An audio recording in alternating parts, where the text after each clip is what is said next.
प्रकाशित वाक्य 2 अध्याय 1 पद से लेकर 7 पद तक पढ़ेंगे। इफिसुस की कलीसिया के दूत को यह लिख, जो 7 तारे अपने दाहिने हाथ में लिए हुए है और सोने की 7 दीवटों के बीच में फिरता है, वह यह कहता है कि मैं तेरे काम और तेरे परिश्रम और तेरे धीरज को जानता हूँ, और यह भी कि तू बुरे लोगों को देख नहीं सकता, और जो अपने आप को प्रेरित कहते हैं और है नहीं, उन्हें तूने परख कर झूठा पाया। तू धीरज धरता है और मेरे नाम के लिए दुख उठाते उठाते थका नहीं, पर मुझे तेरे विरुद्ध यह कहना है कि तूने अपना पहला सा प्रेम छोड़ दिया है। इसलिए स्मरण कर कि तू कहाँ से गिरा है और मन फिरा और पहले के समान काम कर। यदि तू मन ना फिराएगा तो मैं तेरे पास आकर तेरी दीवट को उसके स्थान से हटा दूंगा। पर हाँ, तुझ में यह बात तो है कि तू निकुलाइयों के कामों से घृणा करता है, जिनसे मैं भी घृणा करता हूँ। जिसके कान हो वह सुन ले कि आत्मा कलीसियाओं से क्या कहता है। जो जय पाए मैं उसे उस जीवन के पेड़ में से जो परमेश्वर के स्वर्गलोक में है फल खाने को दूंगा। आइए आप प्रबंध करेंगे, प्रार्थना करेंगे। धन्यवाद हो प्यारे पिता, एक बार फिर से आपके पुत्र हमारे उद्धारकर्ता प्रभु यीशु के सामर्थी नाम का धन्यवाद करते हैं कि प्रभु इस वचन को सीखने के लिए आपका अनुग्रह, आपकी दया, आपकी बुद्धि, आपका ज्ञान, आपका पवित्र आत्मा हमारी सहायता करे। जितने यहाँ बैठे हैं, जितने प्यारे प्रभु, तो हर एक को वो बुद्धि, वो समझ, वो ज्ञान दे, वचन का प्रकाशन दे कि इस वचन को सीखें, समझें और सुनकर प्यारे प्रभु अपना मन कठोर न करें, बल्कि इस वचन को सुनकर अपने जीवनों में फॉलो करें और इस वचन के द्वारा आपकी महिमा कर सकें। अब तक आपने इस आराधना का संचालन किया है, अपनी दया और अनुग्रह को बनाए रखा प्रभु। जितने यहाँ बैठे हैं हर एक की गवाहियों के लिए धन्यवाद करते हैं कि आप हमारे साथ रहते हैं, हम पर अपना अनुग्रह, अपनी दया, करुणा बनाए रखते हैं। धन्यवाद करते हैं। जो नहीं आए हैं प्यारे प्रभु, उनको तेरे हाथों में सौंपते हैं। वो संसारिक कामें पड़े हैं, संसार के कामों को पहला स्थान दे रहे हैं प्रभु। तू ही है न्याय और तू ही है पलटा लेने वाला परमेश्वर। सब कुछ तेरे हाथों में सौंपते हैं। इस वचन को सीखने के लिए पवित्र आत्मा हमारी सहायता करे, हम पर अनुग्रह करे और सीखने सिखाए और आपकी महिमा करे। जितने यहाँ बैठे हैं हर एक के हृदय मन को खोल प्यारे करें, ताकि ये वचन उनके हृदय रूपी पट्टिका पर लिखा जा सके, ताकि वो तेरे वचन को सुनने वाले नहीं बल्कि उस पर चलने वाले बन सके। सब कुछ तेरे हाथों में सौंप, अब तक संभाला, आगे भी संभाला। प्रार्थना को सुना है, धन्यवाद करते हैं यीशु प्रभु के नाम से मांगते हैं। सबने ध्यान से सुन ला। इसमें क्या चीज खास है? आत्मा कलीसिया से कहता है, जब कलीसिया में कोई कमी होती है, जब हमारे जीवन में कमी होती है, तो उसे हम कैसे जांचेंगे, कैसे परखेंगे? बहुत सारी गवाहियों के द्वारा हम देख सकते हैं, बहुत सारे हमारे जीवन के काम हैं उनको हम देख सकते हैं, बहुत सारी चीजें हैं जो हमें बताती हैं कि हम कहाँ हैं। जैसे पौलुस कहता है कि मनुष्य अपने चेहरे को दर्पण में देखता है और देखने के बाद चला जाता है और भूल जाता है कि मैं पहले कैसा था। यहाँ 7 दीवटों की बात कर रहा है, 7 कलीसियाओं के नाम संदेश दे रहा है, क्योंकि अंत का समय है, यीशु मसीह आने वाला है। फिर भी यीशु मसीह चाहता है कि लोग नाश ना हो, बच जाए और अनंत जीवन जो देने का वायदा परमेश्वर ने किया है उसको वो पाले। इसलिए कह रहा है जिसके कान हो वो सुन ले, मन फिरा नहीं तो मैं तेरी दीवट से उसको हटा दूं। और जो जीवन का पेड़ है उसके फल में से खाने को नहीं मिले। लेकिन मैं देखता हूँ आजकल लोग इस बात की चिंता नहीं करते, क्या फल मिलेगा हमें, क्या प्रतिफल होगा, कहने के बाद भी नहीं समझते। लास्ट फ्राइडे में एक परिवार में प्रार्थना के लिए गया, लेकिन प्रार्थना में परिवार के साथ बैठकर प्रार्थना करना और उसी परिवार का फिर प्रार्थना में ना आना क्या दर्शाता है? हम प्रार्थना भी कर रहे हैं, हम वचन को भी पढ़ रहे हैं, और फिर भी क्या कहते हैं, संडे में आराधना में नहीं आते। यानी कहीं ना कहीं परमेश्वर हमें चिताना चाहता है कि तू जाग जा, नहीं तो मैं तेरे साथ अन्याय करूंगा। इजराइलियों को परमेश्वर ने बार बार चिताया, अपनी बुरी चाल से फिरो, मेरी आज्ञाओं को मानो, अपने हठीलेपन को छोड़ दो, लेकिन वो नहीं छोड़ा। फिर परमेश्वर ने क्या किया, उनको दंड दिया। राजा दाऊद ने पाप करा, परमेश्वर की उपस्थिति में रहकर परमेश्वर ने उसको भी दंड दिया। तो फिर हम क्यों भूल जाते हैं? यहां साफ कह रहा है मन फिरा। और जब हम मरकुस 1 अध्याय पढ़ते हैं, वहां भी यीशु मसीह ने कहा था, जब प्रचार को शुरू किया, मन फिराओ, लौट आओ, क्योंकि स्वर्ग का राज्य निकट है। आज हम देख रहे हैं अंत के दिन चल रहे हैं, कब यीशु मसीह आ जाएगा, कब क्या होगा हमें नहीं पता। संकेत ऐसे दिखाई दे रहे हैं जो यीशु मसीह ने कहे थे चेलों के साथ। मत्ती 24 अध्याय निकालेंगे, मत्ती 24 अध्याय को निकालेंगे और पढ़ेंगे पहले पद से कि यीशु मसीह ने अपने चेलों से बातचीत करते समय, जब उन्होंने चेलों ने पूछा कि तेरे आने के क्या संकेत होंगे और संसार में क्या क्या होने वाला है, वो हमें बता। जब यीशु मंदिर से निकल कर जा रहा था, तो उसके चेले उसको मंदिर की रचना दिखाने के लिए उसके पास आए। हाँ, यीशु मसीह के चेले यीशु मसीह को जब यरूशलेम में थे, तो मंदिर के बारे में जानकारी देने के लिए उसे गाइड करना चाहते थे, लेकिन यीशु मसीह परमेश्वर का पुत्र था, वो सब कुछ जानता था। हाँ, उसने उनसे कहा, तुम यह सब देख रहे हो ना, मैं तुमसे सच कहता हूँ, यहाँ पत्थर पर पत्थर भी ना छूटेगा जो ढाया ना जाएगा। हाँ, चेले जो है यीशु मसीह को रचना के बारे में, मंदिर के बारे में जानकारी देना चाह रहे हैं, लेकिन इससे पहले यीशु मसीह चेलों को चिताता है कि यहाँ कोई ऐसा पत्थर नहीं बचेगा कि ये ढा ना दिया जाए। हाँ। जब वह जैतून पहाड़ पर बैठा था, तो चेलों ने एकांत में उसके पास आकर कहा, हमें बता कि ये बातें कब होंगी। हाँ, हमें बता ये बातें कब होंगी। जब वे एकांत में बैठकर बातचीत आपस में कर रहे हैं, डिस्कशन कर रहे हैं कि तू हमें बता ये बातें कब होंगी। हाँ, तेरे आने का और जगत के अंत का क्या चिन्ह होगा। हाँ, तेरे आने का और जगत का जब अंत होगा, जो प्रकाशित वाक्य में ही हम पढ़ते हैं कि मैं नया आकाश और नई पृथ्वी उत्पन्न करूंगा। हाँ,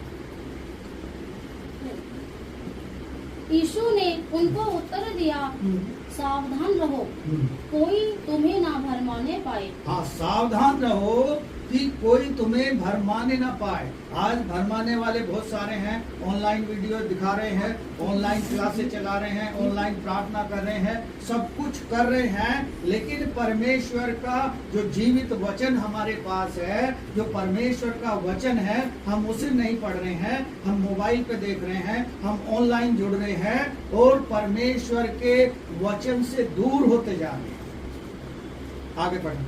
क्योंकि बहुत से ऐसे होंगे जो मेरे नाम से आकर कहेंगे, मैं मसीह हूँ। हाँ, बहुत से आकर कहेंगे भरमाने वाले कि मैं मसीह हूँ, मेरी बात को फॉलो करो। हाँ, और बहुतों को भरमाएंगे। हाँ, तुम लड़ाइयों और लड़ाइयों की चर्चा सुनोगे, हाँ, तो घबरा ना जाना, क्योंकि इनका होना अवश्य है। इनका होना अवश्य है। इन दिनों पूरे देशों में, आप भारत देश की बात मत करो, पूरे देशों में ऐसा हो रहा है कि लड़ाइयाँ हो रही हैं और भूकंप आ रहे हैं, भूडोल हो रहे हैं, अकाल पड़ना भी बाकी है। जो लोग आराम से सुख चैन से खा रहे हैं ना, जो भागे फिर रहे हैं खाने पीने के लिए, अभी वो अकाल आने वाला है जिसके लिए खाने के लिए तरसेंगे लोग।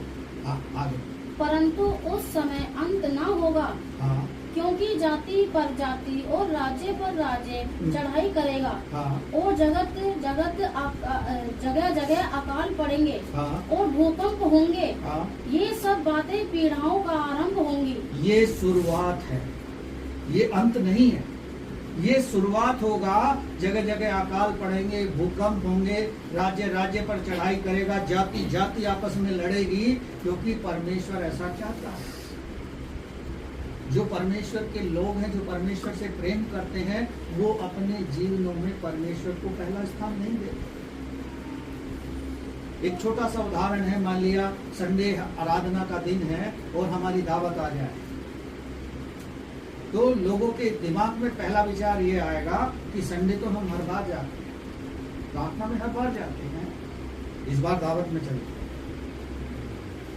जाना बुरा नहीं, जाना चाहिए, लेकिन क्या हमारे जीवन में परमेश्वर का यही स्थान रह गया, जो हमारे अंदर सांस से देता है, जो हमारे जीवन को उबड़ खाबड़ रास्तों से बचाता है, दुर्घटनाओं से बचाता है, जो वायदा करता है कि हर पल हर क्षण मैं तेरे साथ हूँ। आज की भजन संहिता पढ़ी, उसमें भी कहा तू पुकारने से पहले ही सुनकर उत्तर देने वाला है। उस परमेश्वर को हम क्या देख रहे हैं, क्या दे रहे हैं, ये हम आपको सकता, ये पीड़ाओं का आरंभ है। क्या हम उन पीड़ाओं के बारे में जानते नहीं? हम थोड़ी देर को चिंतित होते हैं, मन में विचार करते हैं कि देशों में क्या हो रहा है, आस पड़ोस में क्या हो रहा है, लड़ाई झगड़े हो रहे हैं, क्लेश हो रहे हैं, और देश देश से लड़ रहे हैं, दंगे हो रहे हैं, लेकिन ये पीड़ाओं का आरंभ है। जो परमेश्वर का वचन हमारे पास है, उस वचन के द्वारा हमारी रक्षा होगी।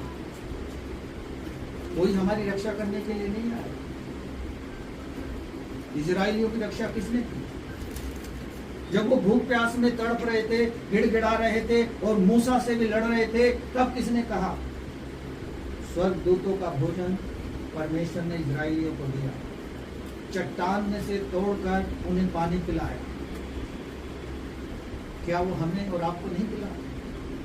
आप लोग गवाही देते हो, परमेश्वर से हमें पैसे की जरूरत थी, परमेश्वर ने हमें दे दी। क्या हम भी परमेश्वर को वैसे ही दे रहे हैं? क्या परमेश्वर का भय हम मान रहे हैं?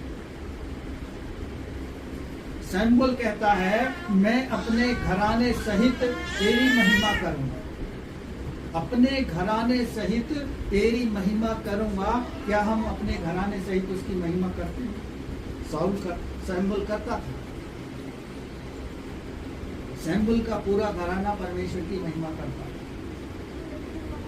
हम भी कमिटमेंट करते हैं, हम भी कहते हैं कि प्रभु आज से मैं अपना जीवन तुझे देता हूं और अपने जीवन में पहला स्थान आपको देता हूं, आज से मैं तेरे पीछे चलूंगा।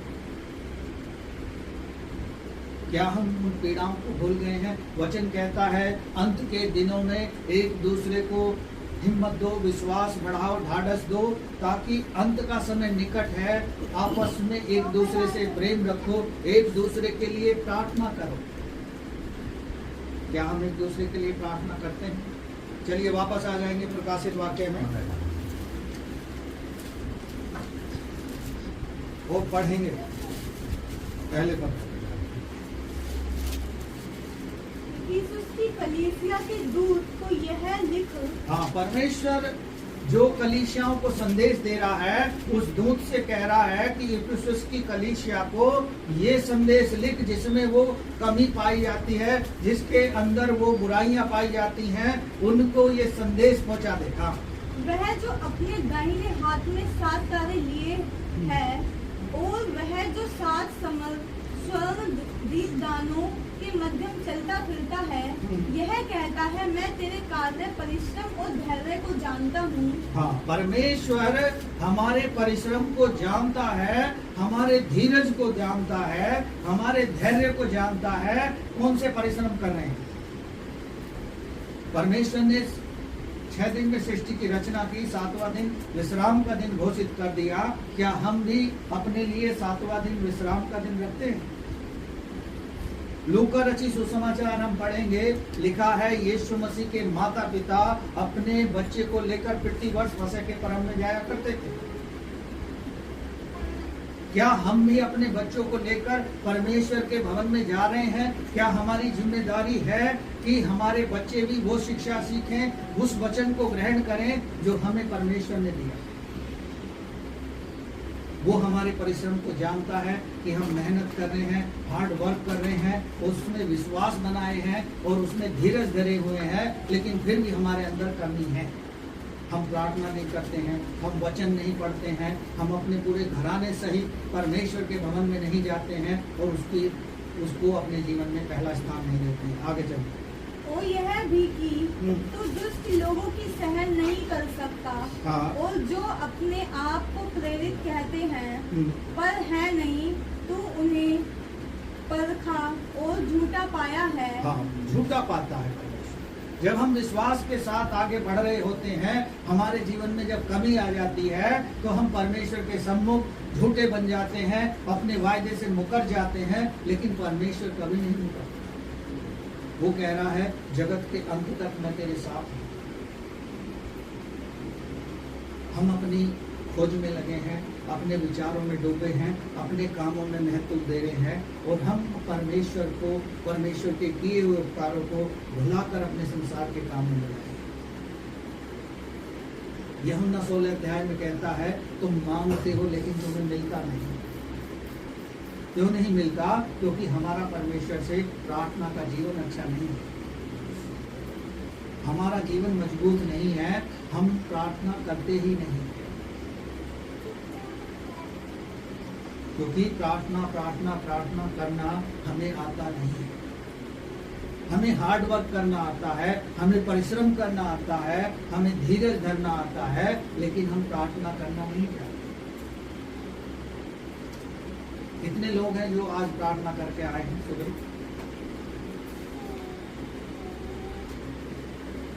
प्रार्थना क्या भूमिका निभाती है हमारे जीवन में?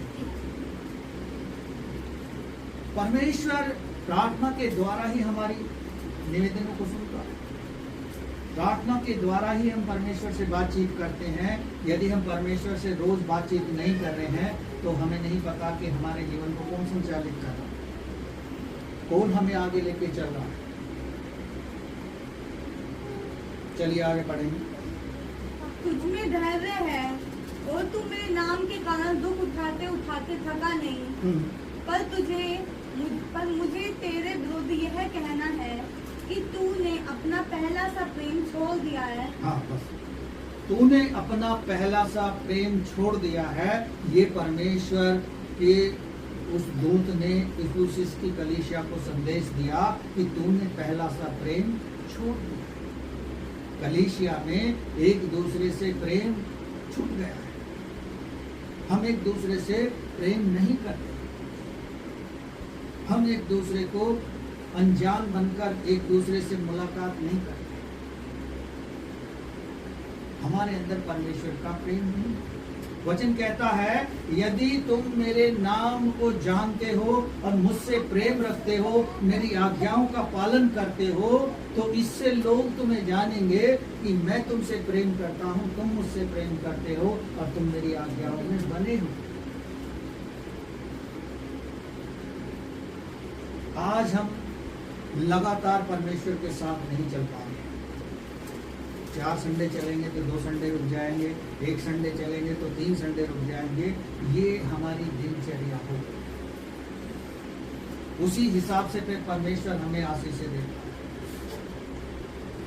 जैसे फसल बोते हैं ना भूमि में, जितना भी बोएंगे उतना ही हम फसल की कटनी करते हैं। हम अपने विचारों से, अपनी सोच से, अपने मार्ग को चल रहे हैं, लेकिन वचन क्या कहता है? अपनी चिंता परमेश्वर पर डाल दे। हो सकता है हमारी बहुत सारी चिंताएं हों, बहुत सारी परेशानियां हों, बहुत सारे दुख हों, लेकिन उन दुखों को कौन दूर करे? पहला सा प्रेम याद करो, जब हम ऐसी बुराइयों में घिरे हुए थे, जब परमेश्वर को जानते भी नहीं थे, तब कोई हमें था जो हमसे प्रेम करे, कोई था जो हमें सहारा दे, कोई था जो हमें गले से लगाए, लेकिन यीशु मसीह ने हमें गले से लगाया। उसने हमारे पापों को, हमारे गुनाहों को, हमारे अपराधों को क्षमा करके कहा, तू मेरा बेटा और बेटी है, मैं तुझसे प्रेम करता हूं। तब हमने उस प्रेम की सराहना की, लेकिन आज हम धीरे धीरे अपने परिश्रमों के कारण, अपने बोझ के कारण उस प्रेम को छोड़कर किसी और प्रेम में हो गए। हमें अपने आप में पता होता है कि आप हम कहाँ चल रहे हैं। चलिए आगे बढ़ेंगे। इसीलिए स्मरण कर कि तू कहाँ से गिरा है, हाँ, और मन फिरा और पहले के समान कार्य कर, अन्यथा मैं तेरे पास आता हूँ। यदि तू मन न फिराए तो तेरे दीपदान को उसके स्थान से हटा दूंगा। हाँ, यदि मन नहीं फिराएंगे, हम परमेश्वर के वचन को सुनकर भी अनसुना करेंगे, हम परमेश्वर के वचन को सुनकर भी अपनी मनमानी करेंगे, तो परमेश्वर फिर हमें से वापस लेंगे। तब हमें ज्यादा पीड़ा होगी, तब हमें ज्यादा पीड़ा होगी। मान लिया एक अच्छी जॉब हमारे पास है, परमेश्वर उसे वापस ले लेगा तो छुड़ा देगा, तब हमें दुख लगेगा कि अरे ये क्या हो गया। सडनली हम शॉक्ड हो जाएंगे कि ये कैसे हो गया, मैं तो बहुत अच्छा हार्ड वर्कर था, मैं तो बहुत परिश्रम करता था, परमेश्वर का भय मानता था, उससे कभी कभी प्रार्थना भी करता था, लेकिन आज मेरे साथ अचानक से कैसे हो गया। इसलिए वो कह रहा है, पहला सा प्रेम तूने छोड़ दिया है, स्मरण करके तू कहां पे गिर गया। क्योंकि पाप हमारे अंदर द्वार पर खड़ा रहता है, हमारे अंदर बुराई उत्पन्न करने के लिए। शैतान हमें फाड़ खाने के लिए तैयार है, लेकिन क्या हम अपने आप को उसके हाथ में सौंप दे रहे हैं, या हम अपने आप को प्रोटेक्ट कर रहे हैं परमेश्वर के वचन को पढ़कर, प्रार्थना करके, संगति में रहकर? क्या हम अपने आप को प्रोटेक्ट कर रहे हैं? गीत हम ऐसे ही नहीं गा रहे हैं कि साथ चलूंगा तो जय जरूर पाऊंगा। एक लाइन में जब हम चल रहे होते हैं, यदि उस लाइन से हट जाएंगे तो उस लाइन में फिर पता नहीं लगेगा कि कौन कब कहां छूट गया। लेकिन परमेश्वर जानता है, उसकी दृष्टि बनी है सब।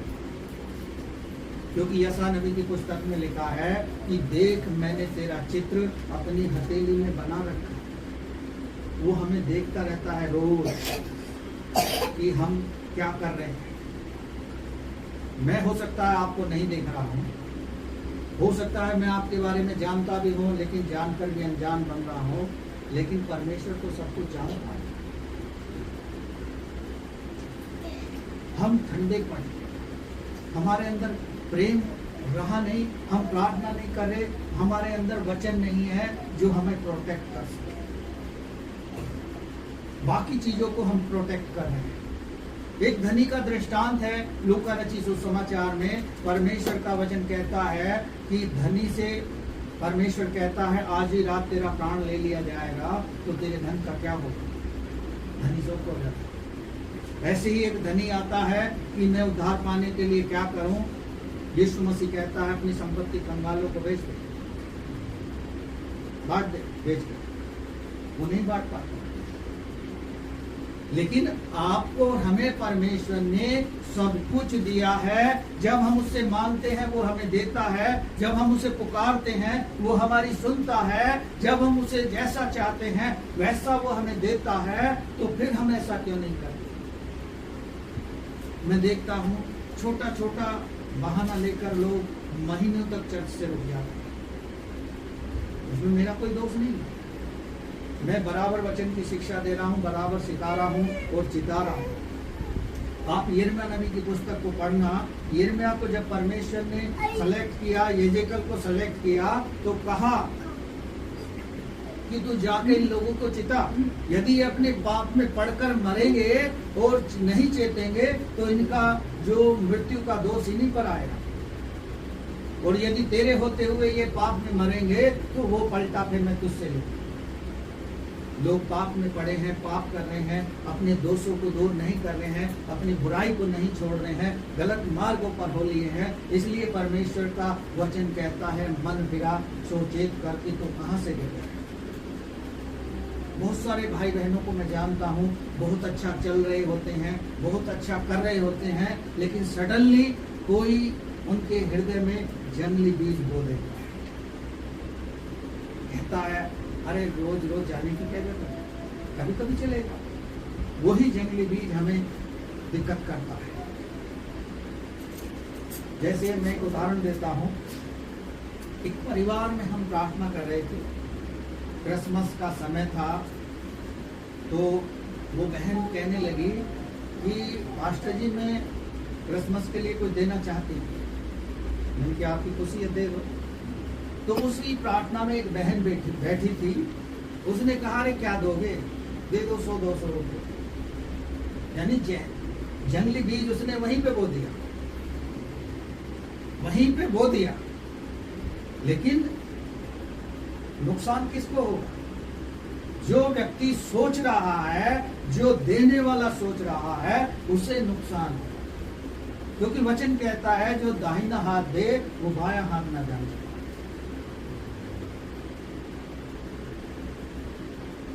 जो दाहिना हाथ दे वो बायां ना जाने। लेकिन वो बहन ने पूछ लिया, बस उसकी गलती ये हो गई। बहुत सारी चीजें ऐसी हैं जो हमारे जीवन में अचानक शैतान प्रकट कर देता है। कारण उसका यह है कि वचन रूपी नींव हमारी कमजोर है। हम वचन को नहीं पढ़ रहे। जब वचन को नहीं पढ़ेंगे तो परमेश्वर हमसे बात कैसे करेगा? पति पत्नी होते हैं, एक दिन बात नहीं करेंगे आपस में, 2 दिन नहीं करेंगे, 5 दिन नहीं करेंगे, तो छठे दिन पत्नी अपने आप भिड़ जाएगी। क्या बात है, कहीं और देख लिया है कर रास्ता, छुटते ही यही बोल रहे। क्योंकि शैतान लाकर उसको पटक देगा कि अब सामना कर, मैं हूं तेरे साथ, और हम करने लगते हैं। जैसे बीज बोने वाले का दृष्टांत में कहा कि यीशु मसीह से चेले कहते हैं कि जो बीज बोया था उसमें कोई जंगली बीज बोकर भी चला गया। अब क्या करें, उस जंगली बीज को उखाड़ दें या उसे बढ़ने दें? यीशु मसीह ने कहा दोनों को एक साथ बढ़ने दें। तो हमारे अंदर दोनों बीज बढ़ते रहते हैं। जब यीशु मसीह आएगा तो उस जो जंगली बीज को अलग करेगा। इसलिए हम अपने आप को पहले ही तैयार कर लें। कह रहा है चेत कर कहां से गिरा, तू धीरज भी धरता है, कठिन परिश्रम भी करता है, परमेश्वर का भय भी मानता है, लेकिन हमारे अंदर कहीं ना कहीं कुछ ना कुछ कमी आ जाती है जिसके कारण हम परमेश्वर से दूर हो जाते हैं। चलिए आगे बढ़ेंगे। इतना अवश्य है कि तू नुकुलियों के कार्यों से घृणा करता है, जिनसे मैं भी घृणा करता हूँ। जिसके कान में वह सुन ले कि आत्मा कलीसिया से क्या कहता है। जो जय पाए उसे मैं जीवन के वृक्ष में से जो परमेश्वर के स्वर्ग में है खाने को दूंगा। हाँ, वो फल हमें खाने को तभी मिलेगा जब हम इन सारी बातों पर जय पाएंगे। शैतान की बातों पर जय पा लेंगे, अपनी बुराई को दूर कर कर, अपने पापों को भुलाकर अपने जीवन को देखें कि हम कहां से गिर गए। जो हमने कमिटमेंट किया था, क्या हम उसको भूल गए? क्या वो हमें स्मरण नहीं है? परमेश्वर हम पर नजर बनाए। आज बहुत सारी चीजें देश में हो रही हैं, हमें कौन प्रोटेक्ट करेगा? परमेश्वर हमें सहायता करेगा। कब करेगा? जब हम उसके साथ रहेंगे, उसके साथ संगति करेंगे, उसके अधीनता में चलेंगे, उसकी आज्ञाओं का पालन करेंगे, उससे प्रेम करेंगे। और यदि ये सब चीजें नहीं कर रहे हैं तो फिर हम भी एक नाश होने वाला हिस्सा हम भी हैं। आपने देखा होगा कोविड आया, कोई मसीह भाई बहन पहले राउंड में कोई नहीं मरा, लेकिन जब सेकंड फेज शुरू हुआ तो परमेश्वर ने अपने लोगों में से भी कुछ लोगों को कम किया, जो ढीठ होंगे, जो बात को सुन नहीं रहे होंगे, जो बात को समझ नहीं रहे होंगे, जो परमेश्वर का भय मानते हुए भी अपने आप को उसके टेंट से बाहर निकाल चुके हैं, उसकी सुरक्षा से बाहर कर लेंगे। प्रकाशित वाक्य को आप जब पढ़ोगे तो ये आपको आईना दिखाएगा कि हम कहां पर खड़े हैं। वचन से हमें ताकत मिलेगी। हम खा पी तो अच्छा रहे हैं, अच्छी चीजें खा रहे हैं, शारीरिक भोजन अच्छा खा रहे हैं, लेकिन आत्मिकता हमारे अंदर कमजोर, आत्मिक उन्नति की हमें कमी है। हम वचन को पढ़ते नहीं प्रॉपर, हम प्रॉपर प्रार्थना नहीं करते, हम प्रॉपर अपने परिवार के साथ बैठकर एक साथ मिलकर बातचीत नहीं करते, क्योंकि परमेश्वर का वचन हमें सिखाता है। इसलिए परमेश्वर की कलीसिया को उसने लिखा, स्वर्गदूत से कहा लिख दे कि वो मन फिरा ले, यदि वो इन बातों में सिद्ध हो जाएगा, जय पा जाएगा, तो मैं उसे जीवन के पेड़ में जो लगा हुआ फल है उसे मैं खाने दूंगा। क्या हम उस फल खाने की लालसा रखते हैं? क्या उस फल तक पहुंचना हम चाहते हैं? यदि हाँ, तो हमें बदलना होगा, अपने आप देखना होगा, सोचना होगा कि हम कहाँ बुराई के रास्ते पर चलते हैं। कौन सी बुराई है? कुछ बुराइयां तो हमारी वैसे ही प्रकट हो जाती है मोबाइल के द्वारा, बहुत सारी चीजें मोबाइल के द्वारा हम प्रकट कर देते हैं। यीशु मसीह तो कहता है मैं प्रकट कर दूंगा, गुप्त बातें भी जो तुम कहोगे अंधेरे में या उजाले में या इधर उधर जाकर, मैं उन्हें सबके सामने प्रकट कर दूंगा। लेकिन क्या हम इस बात से अनजान हैं कि हमारी कोई बातें परमेश्वर से छिपी होंगी? इसलिए वो कह रहा है मन फिरा, नहीं तो मैं तेरी दीवट को आकर हटा दूंगा। जो हमारे अंदर ये दिया, सांस रूपी दिया जल रहा है ना, वो तो उसको हटा। हमें जागरूक होना, प्रार्थना करनी है, वचन को पढ़ना है और निरंतर उसकी संगति लेना।